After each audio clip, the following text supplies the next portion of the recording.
Education में। क्यों है?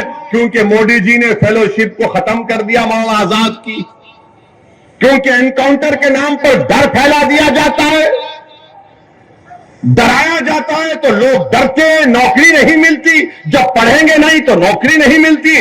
बल्कि पीएलएफएस का डेटा है कि अगर किसी का नाम मुसलमान है और किसी का नाम दलित है, आदिवासी और पंडित है, तो सबको इंटरव्यू का कॉल आता है। किसको नहीं आता? मुसलमान को नहीं आता। ये सच्चाई को बयान कर रहा हूं। और ये समाजवादी कांग्रेस के लोग वैसी भड़काऊ भाषण देता। अरे मेरा भड़काऊ भाषण नहीं होता है, मैं सच्चाई को बयान कर रहा हूं, डेटा की बुनियाद पर बयान कर रहा हूं। तुम सच्चाई को कबूल नहीं करना चाहते।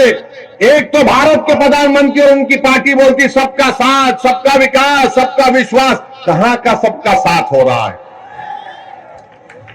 उत्तर प्रदेश में जहां से प्रधानमंत्री एमपी हैं, उस प्रदेश में 58,365 मुसलमान हायर एजुकेशन में ड्रॉप आउट है। क्यों आपने स्कॉलरशिप नहीं देते? आप बोले जाते। और फिर अखिलेश यादव, बहुजन समाज, ये कांग्रेस नहीं ऐसी वोट काटता है। अरे इसमें क्या है बताओ? तुम मुंह क्यों नहीं खोलते इसके बारे में? एनकाउंटर हुआ तो मुंह नहीं खोलते।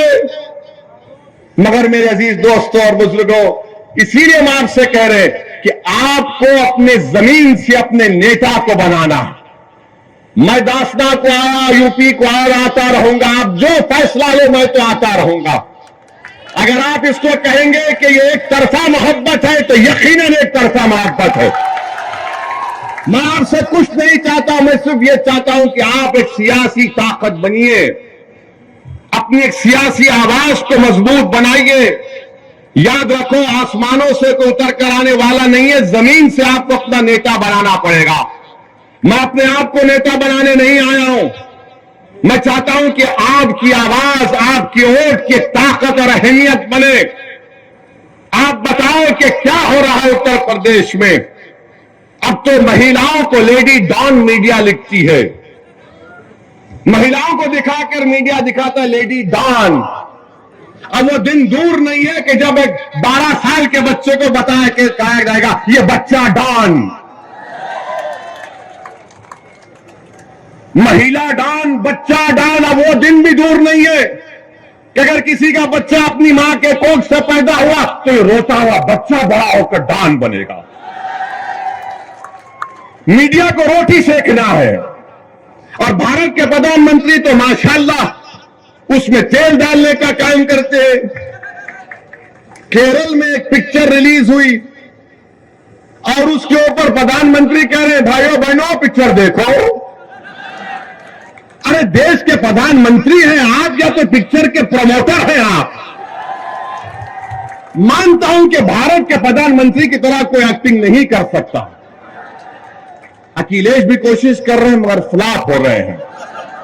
वो कांग्रेस के नेता जो पूरा देश फिरे वो भी कोशिश किए मगर इनकी एक्टिंग के सामने सब फ्लॉप हो रहे हैं। मैं तो समझता हूं कि दुनिया के जितने फिल्म स्टार हैं वो खुश होते हैं कि भाई वो इसको यहीं रखो, यहां आ गया तो हमारी दुकान बंद। आप भारत के प्रधानमंत्री रहकर बोलते हैं पिक्चर देखो। भारत के प्रधानमंत्री आप नहीं जानते क्या? मैं आपको हिस्ट्री तारीख बता रहा हूं। हिटलर ने 70 लाख यहूदियों को खत्म किया था। 70 लाख यहूदियों को हिटलर ने खत्म किया था। कैसे खत्म किया था? इसने अपने दौर में कहा था कि यहूदियों के खिलाफ गाली गलौज करो, हेट स्पीच दो कि ये जर्मनी से मोहब्बत नहीं रखते, ये आर्यन रेस से नहीं है, ये जर्मनी के गद्दार हैं। फिर हिटलर ने क्या किया? पिक्चर बनाना शुरू किया। 1940 में हिटलर ने पहली पिक्चर बनाई थी यहूदियों के खिलाफ। उसका जर्मन लैंग्वेज से अगर ट्रांसलेशन तर्जुमा करेंगे तो उसका पिक्चर का नाम था द इटर्नल जू। उसमें क्या दिखाया गया? ये यहूदी जर्मनी के गद्दार हैं, ये जर्मनी के अंदर घर के दुश्मन है। देश के प्रधानमंत्री, जर्मनी की तारीख आपके सामने है, जर्मनी की तारीख आपके सामने है, उसको आप नजर रखो।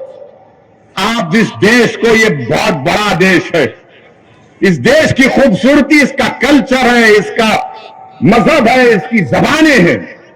वो पिक्चर को दिखा रहे, अरे पिक्चर बनाने वाला कितना कमजर्फ है। पहले कहा कि 32,000 महिला आईसीस में चले गई, जब कोर्ट में केस गया तो कहा कि सिर्फ तीन। अरे वो गई तो तुम क्या पिक्चर बनाकर पूरे बुरखापोश खवातीन को बदनाम करोगे? तुम क्या पूरे समुदाय को बदनाम करोगे? और भारत में जितने मुसलमानों के मजहबी तंजीमें हैं, उन सब ने आईसिस के खिलाफ फतवा दिया, कहा यह दहशतगर्द है, आतंकवादी है। तुम वो नहीं दिखाते। और किसी ने हमसे कहा कि उस पिक्चर में वैसी तुम्हारी तकरीर भी दिखाई गई। तो हम मानते हैं कि हमारी तकरीर को सुने बगैर हमारे दुश्मन का भी पेट में दर्द नहीं कम होता। इनको लगता है कि जब तक ओवैसी का भाषण नहीं सुनेंगे हम में मर्दानगी नहीं पैदा होगी। तो सुनो, सच्चाई पर मुमन्नी है, झूठ पर हम नहीं बोलते, लंबी लंबी नहीं छोड़ते। भाइयों बहनों 15 लाख आ जाएगा। भाइयों बहनों हर साल 2 करोड़ नौकरियां मिलेंगी, अच्छे दिन आ जाएंगे। तो ये पिक्चर बना रहे हैं। अरे महंगाई पर पिक्चर बनाओ, किसान को फर्टिलाइजर नहीं मिल रहा है, नहीं बनाएंगे। अरे पिक्चर बनाओ कि घर में गरीब के पास पैसे नहीं है, सेविंग्स खत्म हो रही है। भारत में 20% गरीब हुआ है। कितना? 50%। अगर एक गरीब 100 रुपये कमा रहा था, आज 50 रुपये कमा रहा। और अगर कोई दौलतमंद 100 रुपये कमा रहा था, आज 140 रुपये कमा रहा है। ये नरेंद्र मोदी का सबका साथ, सबका विश्वास, ये गरीबों से मोहब्बत बीजेपी की है कि गरीब जो 100 रुपये कमा रहा था, आज 50 रुपये कमा रहा है। सबसे गरीब जो दौलतमंद 100 रुपये कमा रहा था, 140 रुपये कमा रहा है। तो भारत के गरीबों को फैसला करना है, भारत के मजलूमों को फैसला करना है। और 11 तारीख के दिन दाफना की जनता को एक तारीखी फैसला लेते हुए आप तमाम से अपील कर रहे हैं कि आप हाजी आरिफ के हाथ को मजबूत करिए और आप इस वास्ते भी वोट दीजिए कि वो नाथूराम गोडसे की नाजायज औलाद को भी मालूम हो जाए। यहीं पर हम पर गाड़ी पर गोलियां चलाई गई थी, तो उनको भी जवाब दीजिए। हम आपसे क्या कह रहे हैं? गोली से नहीं, बैलेट से जवाब दीजिए। और हम उनकी गोली का जवाब जबान से देंगे, उनकी हर गोली का जवाब अपनी भाषण से देंगे, संविधान से देंगे, तूफान खड़ा कर देंगे इंशाअल्लाह ताला। तो 11 तारीख के दिन सुबह सुबह निकलिए, एक होकर यहां से हाजी आरिफ को कामयाब करिए, बीजेपी को शिकस्त दीजिए, बीजेपी को हराइए।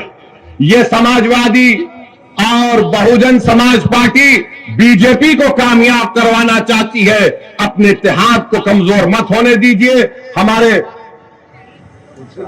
दिलशाद हमारे इनके भी खड़े हैं, गाजियाबाद से इनकी वाइफ मेयर की कैंडिडेट है, इनके भी हक में आप दुआ करिए और डालिए। बहुत बहुत शुक्रिया।